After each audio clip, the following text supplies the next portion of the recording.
Here we are at the Women Tell All. I gotta be honest, I hate these episodes. I didn't even bother to do my hair. But there are still some important things to talk about, and they mostly have nothing to do with the Women Tell All. But anyway, let's first talk about our new Bachelorette, Clare Crawley. Ooh, she's a little like Ari in that she's been out of the Bachelor spotlight for a few years. Probably a lot of people forgot about her. But if we compare seasons, no offense to Clare, Ari I thought was much more likable. I'm glad they chose a mature person because she is 38 years old, but it was an interesting choice. It's like, who? What? Why? I didn't even think that she would be in the running, but I do want to give her a chance besides the fact that she was potentially my least favorite contestant on Juan Pablo's season. But again, maybe that's just because it's what the producers chose to show me. We'll see how it goes. So we start off the episode with a recap from last week and then the rose ceremony. So we're in Australia, we get a quick interview of Victoria and she's very just calm and level-headed talking about how she loves Peter.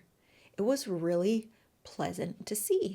I'm not used to seeing her in those good spirits. They might not last long though. I just really quick need to throw in there. I'm always looking at, every shot of Peter, I can only see his scar. It's the only visual. And then it makes me think of, well, first of all, how the scar came to be and how before the season aired, all the headlines were like, Bachelor Peter Weber gets in serious accident while filming Bachelor. And here he is with a cup on his head. But anyway, that's not important. So Peter is standing there talking to Chris about how he hasn't seen Madison since she walked away after their fantasy suite date. And Peter gets really emotional and questions whether he did everything the way that he should have done it. He definitely was in a tough spot. I mean, if his values are different than hers, like say he values coitus, I don't know.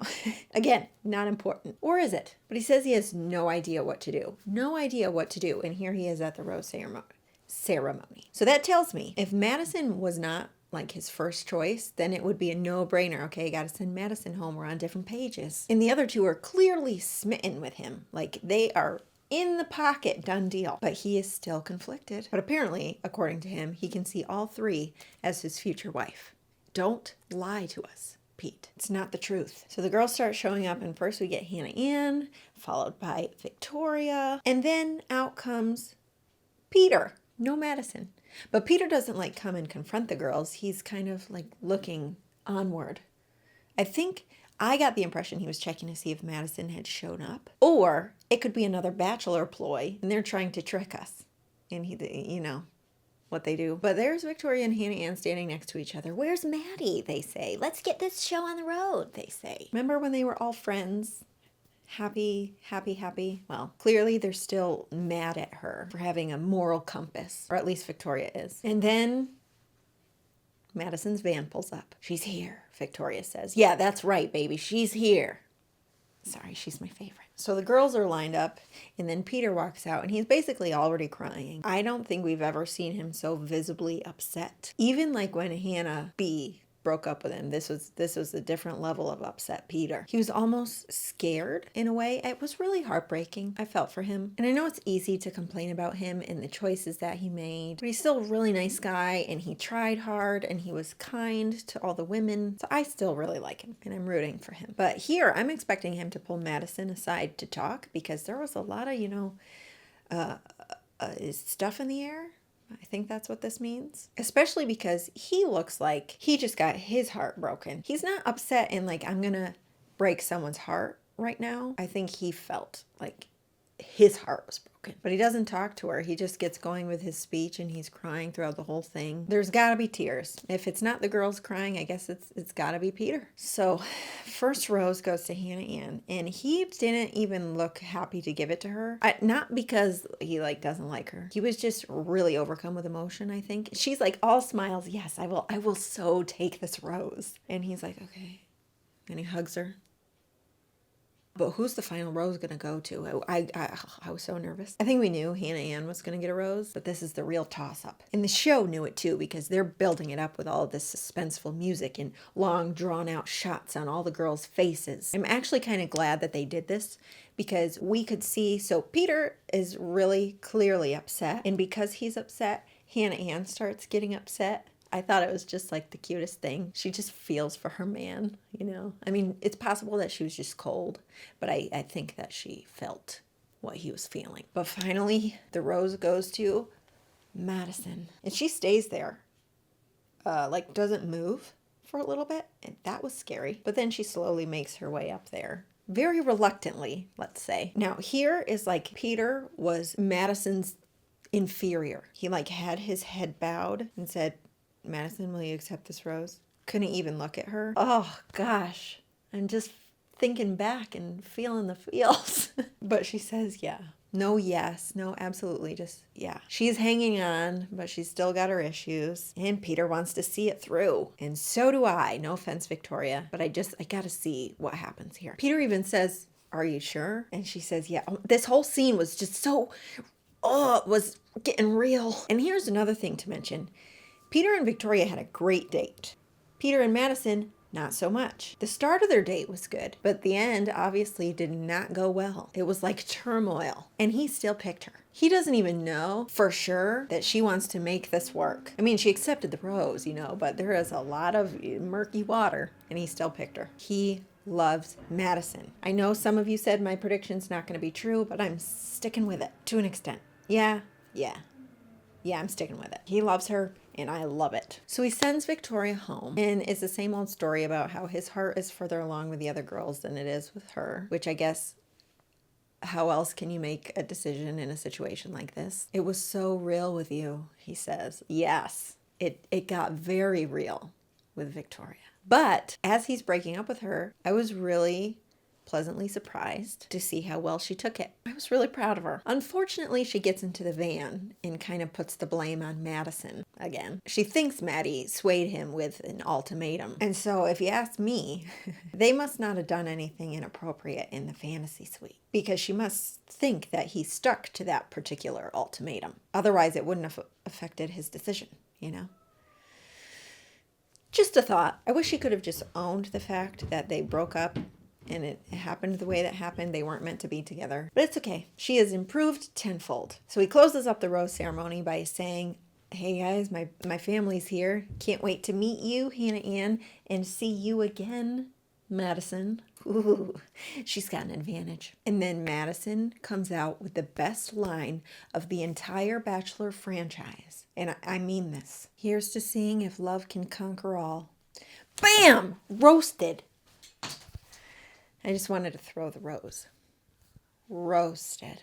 Not really roasted, but it was the perfect line. It could have applied anywhere in the season, but in this situation in particular, it was unbelievably appropriate. But that's the end of the good stuff, and then we have to move on to the actual women tell all. I don't even want to talk about it. It's not fun. And you know what else? Sarah was there, and she didn't get to talk. Waste of time, in my opinion. But here we go. Okay. So they're going through the line, introducing all the girls, and I forgot how many of them I just didn't like. Usually there's one or two every season you don't really like, but here there's like 9. Maybe not full out dislike, but definitely had some qualities or actions that were not appealing. Also, not gonna lie, I was happy to see Alea there. I had my doubts about her in the beginning, but as everything played out, I realized I was really on her side. I can't figure out anything that she really did wrong. People complain about the Victoria F and Chase Rice thing, but she came in there and made a statement to 2 people saying oh yeah, I found this out and I also found out about Chase Rice. Obviously she's going to expect it was just dumb. I don't see anything that she did wrong. I mean, I can only judge off, again, what they choose to show me on the show, but I think I'm right. So Chris asks all the girls their opinions on Madison and what she was asking Peter to do. I guess the responses were mixed, but referencing what I said last week, I agree with Sydney. Or Sydney agrees with me, maybe I should say. It's just at the end of all this, you're in a relationship. So it's not all about Peter, it's also about Madison. It's both of them. And if you know what you want in a partner, in a marriage, you can't really settle. And in my opinion, you can't put a time limit on the things that are important to you or sacred to you, especially your values, It's just what it is. They're there and you can't do anything about it. So you can argue about the timing, but I don't know that there's really any right time to bring up something like that. I don't know. Anyway, now we get to the recap of the entire season, essentially. And you would think after all the drama, they could come back and be like, wow, we were so ridiculous and just laugh about it all. But no. No, they just got to keep the drama going, and they're still rolling their eyes in response to things that they see. But at least Kelsey laughed at herself with the champagne and the other silly things that she did. And now we get into the drama. Truthfully, I just don't even want to talk about it. But I feel the need to because it was on the show. We talk about Alea and how Sydney and Lexi think that when the camera's turned on, she turned into this big production, apparently. And Alea sticks up for herself and says, I'm always obnoxious. What pageant girl is going to admit that she's obnoxious? Good for you, Alea. Then Sheehan calls out Victoria P for being two-faced with Alea. And shortly after this, it is just a yelling match. And you can't understand anything anyone's saying. I was trying to make out like a sentence and I couldn't do it. So we get like Jerry Springer and Maury and Dr. Phil. And these girls didn't even know what anyone was saying. They're just announcing their opinions. You are fake and all the stuff about the champagne, and remember when you dressed up in that stuff, and I don't even know what's going on. I just want to contribute. I don't know what's going on. But why were we missing Natasha and Kelly? I imagine their contract would say you must attend the Women Tell All. I don't know. It's a mystery we'll never solve. Unless you know the answer, please tell me in the comments. So one little thing that bothered me is Kelsey comes out and owns the fact that she overreacted several times during the season. Owns it. Great. That should be the end of it. But for some reason, Sheehan has to chime in and say, but Kelsey, you were like a little over the top. Yeah, that's what she just said. Again, this could have been cut up strategically by the producers, but if it wasn't, it's annoying. Let things go. Then we get into the Tammy stuff, and she says that she was apparently, again, concerned for Kelsey, and the other girls say, no, you weren't. And we're right back to the conversation that we had during the show. Kelsey cries. Tammy and McKenna go at it again. Why are we even bothering to talk about this? I hate this episode. I am here to see Peter in his final two. I had 8 weeks of this garbage. It's enough. Also, it seems like a handful of the girls always have some sort of physical change whenever they come back to the Women Tell All. One is McKenna in her long hair, but I have to say I really liked it. Looked nice on her. Victoria F also looked a little bit different. I couldn't tell what it was. Could have been just good makeup. I don't know, but it's neither here nor there. So let's move on. So to conclude the drama, Chris asks McKenna for her final word, and she says, I just want to say, you just need to come to Canada so you can find out how people really are nice to each other. Something like that. What does that mean? But Kelsey goes up in the hot seat and we get her little interview, and she's watching the recap and crying. And it was sad to see it, but also expected. And for some reason, because Kelsey's a crier, they think it's necessary to bring out the first iconic crier, which is Ashley I. Okay, yeah, they're very similar. I like Ashley I, but why are we doing this? The whole time I was sitting there like this, just waiting for it to be over. In the large bottle of champagne. Yes, this is cool, but really not that cool. Can we get to Peter in his final two, please? I'm sorry I'm blowing through this stuff. I just find it very insignificant. And you know what we get again is that preview of the Sound of Music duo love something or other Bachelor thing, inspired by Jed Wyatt. And I will never watch that. Why are they doing it? Okay, sorry. Anger is taking over. Then we get to the Victoria F interview, and she also cries during her recap. And she tells Chris that she's upset about how she handled things and how she wishes she would have allowed him to love her in the way that he wanted to instead of her pushing him away. She says, maybe it would have been different. And I agree. It might have been because they might have progressed a little bit faster, but everything happens for a reason. But it was cool that she recognized that. She just seems like she's matured a lot. Growth. And it's funny because I cannot for the life of me understand her logic when she says it's easier to push someone away than to lose him because he's the one good thing in her life. Maybe it makes sense in her brain or in other people's brain, but I don't get it. And we also touch on the doorstep accusation, Chris Harrison calls it, where Peter confronts Madison about his ex Marissa, saying that she broke up marriages, which marriages wasn't the word before. It used to be relationships. But Chris upgraded it to marriages. But Victoria says, no, absolutely not. Marissa just must not like her. And I'm not sold on this. I need to hear both sides before I can really come to a conclusion. Then we get a random preview of Chris, Peter, and Peter's parents crashing those Bachelor viewing parties. These things are just ridiculous. Are the parties even real? Just based on how nonsensical they are? People dressed in pilot suits, a life-size Peter Weber, and Chris Harrison cookies. Come on, there's got to be like an application for this. You don't just show up and wow, we've got this extravagant bachelor party so we can spend 2 hours watching the show. If you guys do that back home, sorry. It's really cool. I actually did make a rose champagne for anybody that had a bachelor viewing party. Why doesn't anybody use that? Then we also see Peter's parents apparently doing fantasy suite type things in the back of the car, and I don't think that's real. I think it was another setup. Mike Fleiss, you stop doing this. Now finally Peter comes out to face the girls.